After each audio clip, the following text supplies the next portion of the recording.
देखिए जी, home minister साहब से हम मिले अभी। राज्य सभा के 3 मेंबर मेरे जो कुलीग्स हैं,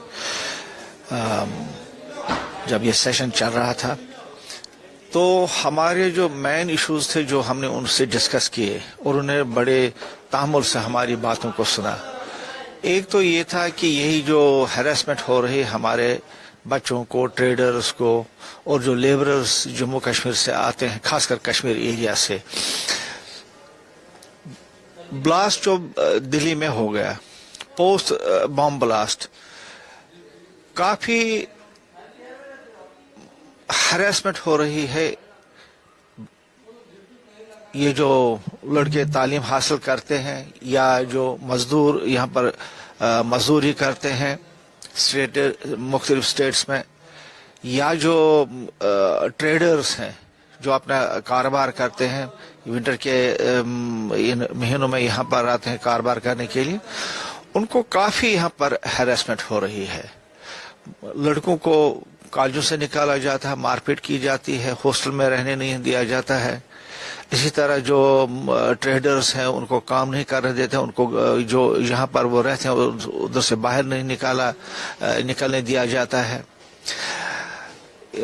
और भी स्टेट्स में जो ट्रेडर्स हमारे आए हैं जो मुख्तलिफ किस्म का ट्रेड करते हैं इन विंटर के महीनों में, उनके साथ भी यही बात हो रही है।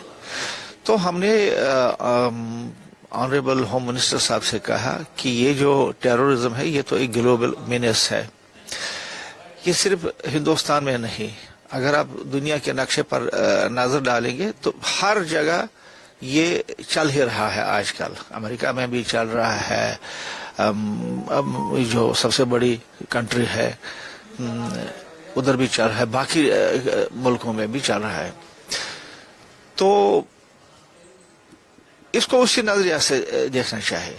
लेकिन ये जो टारगेट करते हैं जम्मू कश्मीर के लोगों को, तो ये हमने उनसे कहा कि ये ठीक नहीं है, क्योंकि कश्मीरी जो है, खासकर कश्मीरी, ये न टेररिस्ट है, न बॉर्न टेररिस्ट है, न ये टेररिस्ट है।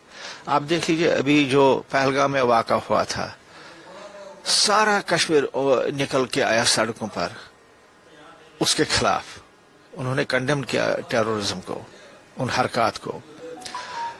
अच्छा, इतना ही नहीं, एक मुस्लिम जो था जिसने अपने जान पर खेलकर उनको बचाने की कोशिश की, जब टेररिस्ट वहां पर फायरिंग करते थे, आगे बैठा ढाल की तरफ उनके सामने आया और शहीद हो गए।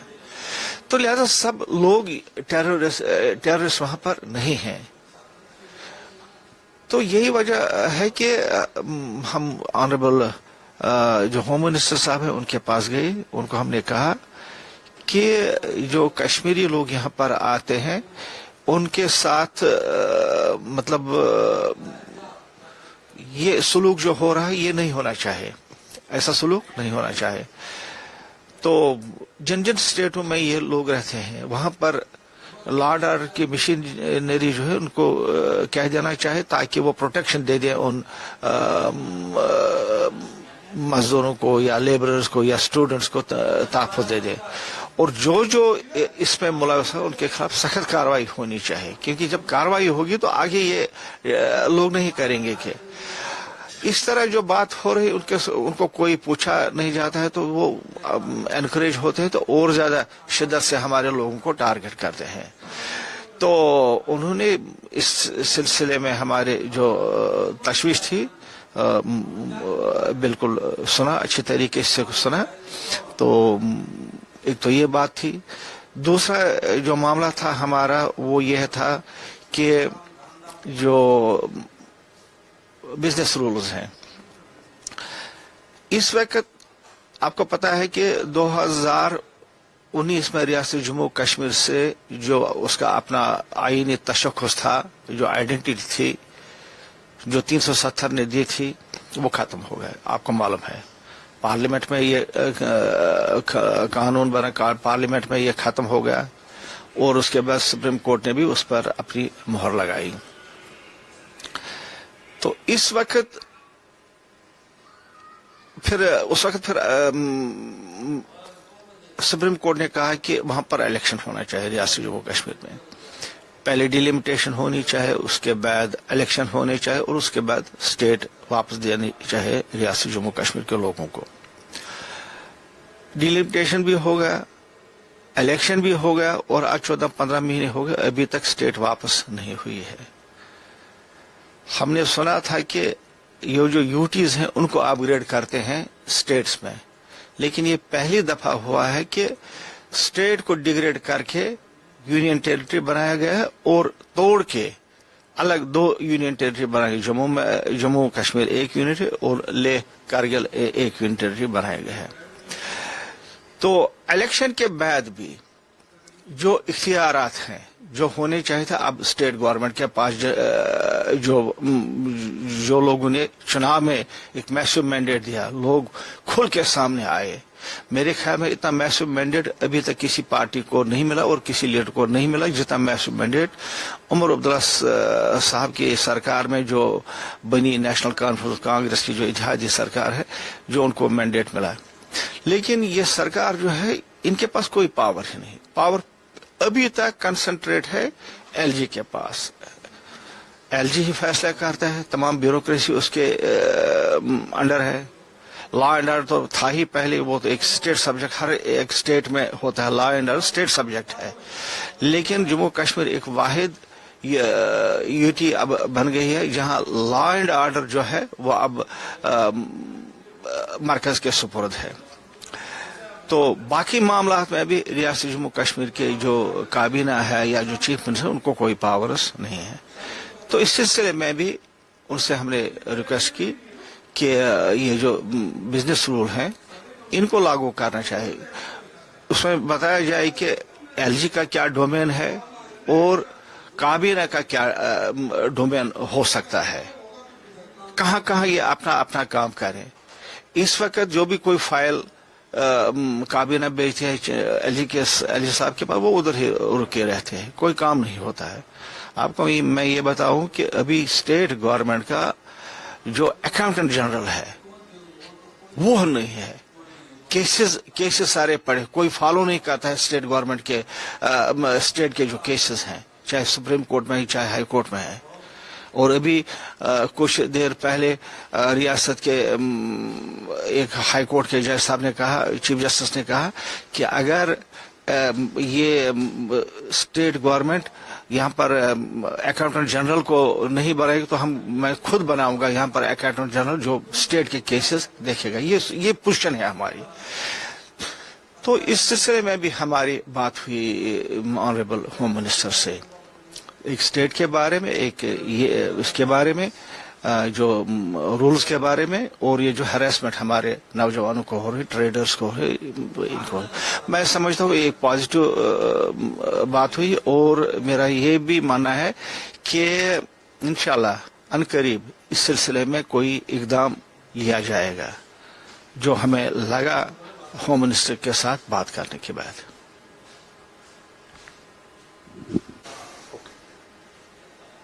एक और मसला जो इंसानी मसला है जो हमने होम मिनिस्टर साहब के साथ टेकअप किया, वो ये था कि प्रिजनर्स का मसला है।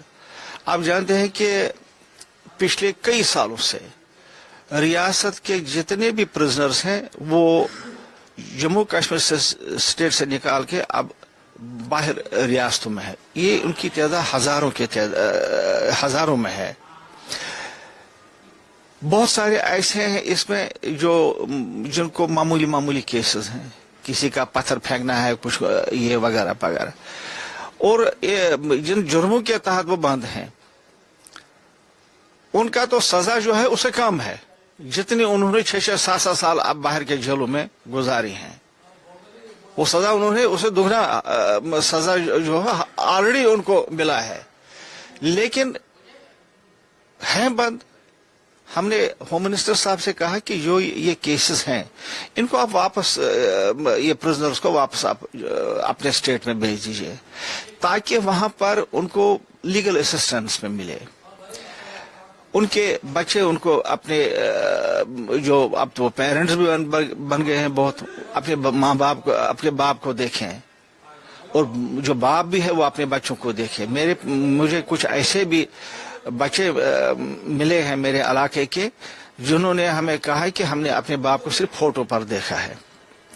इसी तरह बहुत सारी ऐसी माएँ बहनें हैं, वो कहते हैं कि हम चाहते हैं कि मरने से पहले कम से कम अपने भाई का मुंह देखें या अपने बेटे का मुंह देखें। ऐसी ये सिचुएशन है। तो ये मामला भी हमने होम मिनिस्टर साहब से उठाया, और होम मिनिस्टर साहब मुझे लग रहा है कि इस सिलसिले में एक वो रिव्यू कर रहे हैं, ताकि ये जो नौजवान या अब जो भी है जो बाहर के जेलों में है, ताकि उनको रियासत में शिफ्ट किया जाए। ये एक बहुत ही इंसानी मसला था, तो जिसके बारे में हमने बात की। और ये कोई 10 या 15 या 20 नहीं है, ये हजारों की तादाद में है। मैं आपको एक और मिसाल भी बताऊंगा। हमारे एक एमएलए हैं, अभी बन गए थे, महराज मलिक उसका नाम है, अभी बने थे इसी इलेक्शन में। मामूली बात पर उसको डीसी साहब के साथ वहां पर तो मैं हुई, और दूसरे दिन उसको सेफ्टी एक्ट में बंद किया गया, और करीबन अब 7-8 महीने से अब वो जेल में बंद है। एक रिप्रेजेंटेटिव जो लोगों ने बनाया उसको रिप्रेजेंटेटिव को, ये बंद है अब। तो कितना जुल्म है। इसी तरह मेरा जो डिस्ट्रिक्ट है वहां पर एक एमपी साहब बन गए हैं, उसका नाम है रशीद साहब। है तो वो बागियाना तबीयत का, बागियाना तबीयत उसके मिजाज में है, लेकिन 6-7 साल से वो बंद है। 500 उसके रखे हैं विटनेसेस। वो 500 विटनेसेस कब शहादत दे देंगे, तो फिर उसको अदालत कोई फैसला देगा ये जुर्मवार है, जुर्म इसके नहीं है। और उसके मुतालिक भी मैं ये कहूं कि जिस जुर्म में वो बंद है उसमें भी ये 3-4 साल सजा है, लेकिन 7 साल से वो बंद है। कितनी बेइंसाफी है। तो लिहाजा हम चाहते हैं कि इस चीज का रिव्यू हो जाए, हायर लेवल पर इसका रिव्यू हो जाए। हाँ, जो मुलविस है किसी केस में, कोई किसी सीरियस केस में मुलविस है, बाज़ाब्ता तो उस पर केस चलाओ, अपने रियासत में चलाओ। उधर क्या, उधर खुदा न खासा ऐसी कोई स्थिति नहीं है कि उनको वहां से जेलों पर हमला करेंगे, उधर से निकालेंगे, उनको तो भगाएंगे। ऐसी बात नहीं है। लॉ एंड ऑर्डर की सिचुएशन उधर भी इससे बेटर है जो कंट्री के दूसरे हिस्सों में है। तो लिहाजा ये एक इंसानी मसला, ये भी हमने एक टेक अप किया उनके साथ।